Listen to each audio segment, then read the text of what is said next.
Hello mga kaateng, at andito nga pala kami sa Misto Paco sa Murang Steakan. Nagulat nga ako at biglang nagyaya si Daddy kaya go kami mga kaateng, basta kainan mabilis pa sa alas 4.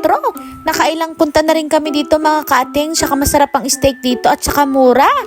Ang aga nga naming dumating dito 11 AM, kaya lang sarado pa mga kaateng. At nang pagbalikan namin dito mga kaateng, nagulat ako kasi ang daming tao agad sa loob. Buti na nga lang mga kaating at maaga pa rin kami nung bumalik kami dito kasi kung hindi kami bumalik kaagad siguradong hindi kami agad makakapasok. At ito na nga yung menu nila mga kaating, tingnan nyo sa picture pa lang sobrang sarap ng tingnan, 'di ba? Hindi ko nga alam mga kaating kung ano ang pipiliin ko dyan, medyo nalilito ako. At sina ate at Yukina ay mukhang nalilito rin kung ano ba ang pipiliin nila. At nang makita ko nga ito agad ang pinili ko kasi parang ang sarap niya talagang tingnan sa picture. At nang sinabi ko nga kay Daddy na ito yung gusto ko, sinabi niya ito pala ang pinakamahal dito.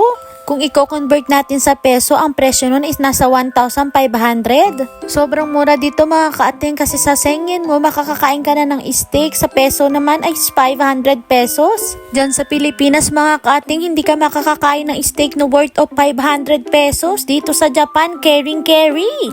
Tapos only rice, only kape, only tubig. O diba mga kaating wala ka nang hahanapin pa? Ito nga pala yung mga sauce nila mga kating sa steaky. Ikaw ang mamimili kung anong gusto mong lasa. May maanghang nga daw pero nung kinain ko naman hindi naman maanghang. Wala pa yung order nila mga kating pero handang-handa na silang kumain.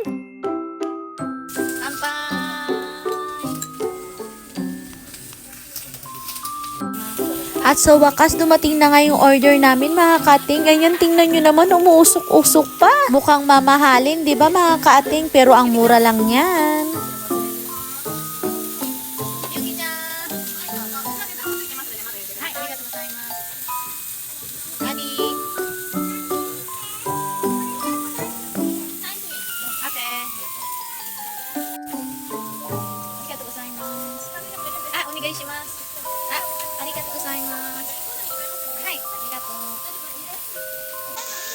Pinaghalo-halo ko na lahat ng sauce mga kating, yung 3 flavor ng sauce pinaghalo ko na masarap naman. So sobrang excited ko nga dyan sa pagkain mga kating, sinubukan na kahit mainit pa, nagkanda paso-paso ako.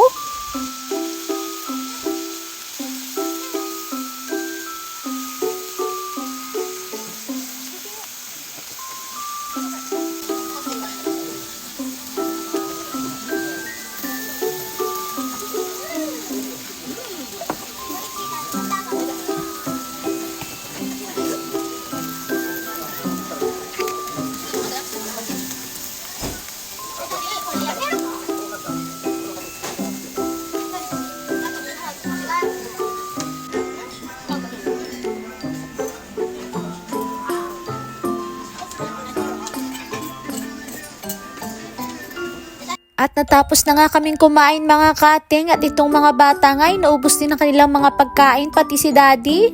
Nakadalawang balik nga ako sa kuhaan ng rice mga kating, napadami talaga ako ng kinain. At itong dalawang batay wala namang kabusugan, gusto naman daw nila mag-dessert at kumain ng ice cream. O sige na mga kating, sa uulitin, bye bye, mwah!